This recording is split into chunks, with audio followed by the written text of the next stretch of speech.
देखिए student, question number 3 में क्या कहा गया है।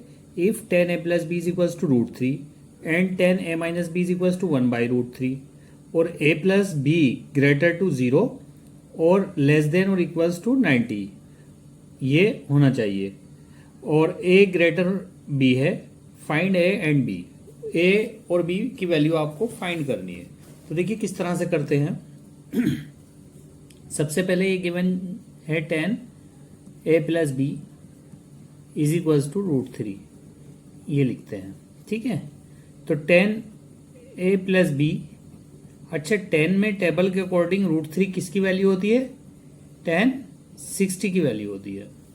तो 10 से 10 cancel, a plus B is equals to 60 degree. ठीक है, ये इक्वेशन फर्स्ट। इसी तरह से सेकंड क्या गिवन है? 10a minus b is equals to 1/√3। 10a minus b is equals to 1/√3। 1/√3 किसकी वैल्यू होती है? 10 30 की वैल्यू होती है। अब 10 से 10 cancel, a minus b is equals to 30 degree. ठीक है, ये इक्वेशन सेकंड हो गई। इक्वेशन फर्स्ट और सेकंड को सॉल्व कर लीजिए। ये इक्वेशन फर्स्ट थी हमारी, इसी में सेकंड रख लीजिए। a minus b is equals to 30, second मैंने यहाँ पर पुट कर दी। ठीक है, अब ये प्लस है माइनस है कैंसिल हो गया। 1 है 2a is equals to 90 degree. अब a इज इक्वल्स टू 90/2, तो ये हो जाएगा a is equals to 45, a is equals to 45 degree. ठीक है, अब putting a is equals to 45 in equation first, किसी एक इक्वेशन में, सेकंड में भी कर सकते हैं, मैं फर्स्ट में कर रहा हूं। Putting a is equals to 45 in equation first. ठीक है, अब फर्स्ट इक्वेशन क्या है? a plus B is equals to 60 degree. अब a की वैल्यू तो हमारे पास 45 डिग्री आ चुकी है, तो b की फाइंड कर लीजिए। तो b इज इक्वल्स टू हो जाएगा 60 डिग्री माइनस, ये लेफ्ट से राइट में लाएंगे तो साइन चेंज हो जाएगा, -45 हो जाएगा। तो b is equals to 15 degree. तो आपका आंसर आ चुका a is equals to 45 degree और b is equals to 15 degree. ठीक है, नेक्स्ट क्वेश्चन देखते हैं। ट्रू एंड फॉल्स बताना है। Sine a plus B is equals to sine a plus sine B, ये ट्रू है या फॉल्स है, ये बताना है हमें। तो देखिए बहुत सिंपल है, हम इसमें कोई वैल्यू ले लेते हैं। फॉर एग्जाम्पल ये गिवन है sine a plus B is equals to sine A. Concept तो आपको क्लियर होना चाहिए कि कहाँ से ये वैल्यू आई। तो साइन, मैंने फॉर एग्जाम्पल a की वैल्यू 60 पुट की और इसकी b की 30 पुट की, तो ये हो जाएगा। और यहाँ पर भी ऐसे ही पुट किया मैंने, साइन 60 डिग्री और प्लस साइन 30 डिग्री, तो ये हो जाएगा साइन 60 प्लस 30 90, साइन 90 डिग्री।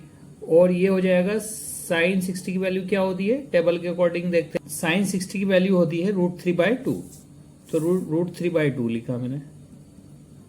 इसी तरह से साइन 30 की होती है 1/2 और साइन 90 1 होती है। 1 इज इक्वल्स टू, यहाँ √2 कॉमन, यहाँ 2 एलसीएम लिया तो ये हो जाएगा √3 प्लस 1। तो देखिए यहाँ 1 है, यहाँ √3 प्लस 1/2 है, यानी left hand side not is equals to right hand side. Left hand side right hand side के इज इक्वल नहीं है, इसलिए ये आंसर क्या हो जाएगा? फर्स्ट फॉल्स हो जाएगा, फर्स्ट फॉल्स। अब देखिए second, the value of sine theta increase as theta increase. अब अगर टेबल हम देखते हैं, ये टेबल देखा हमने, तो टेबल में साइन थीटा की वैल्यू 0 है और लेफ्ट से राइट जाने पर ये इंक्रीज हो रहा है।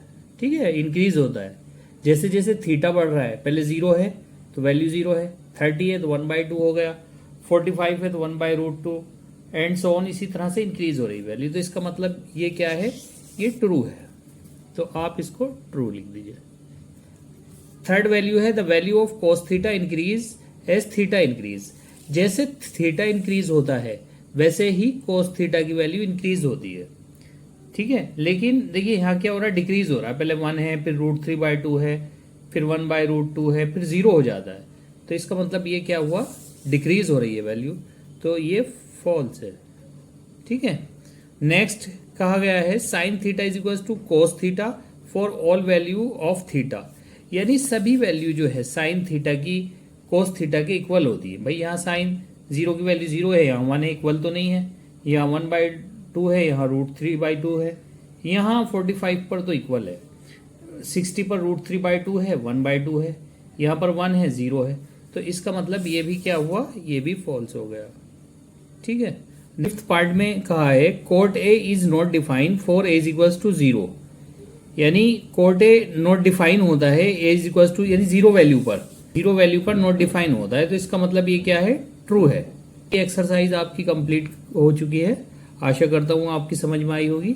अगर समझ में आई है तो वीडियो को लाइक कर देना और चैनल को सब्सक्राइब कर देना ताकि अच्छी अच्छी वीडियो आगे बनाते रहें। जय हिंद, जय भारत।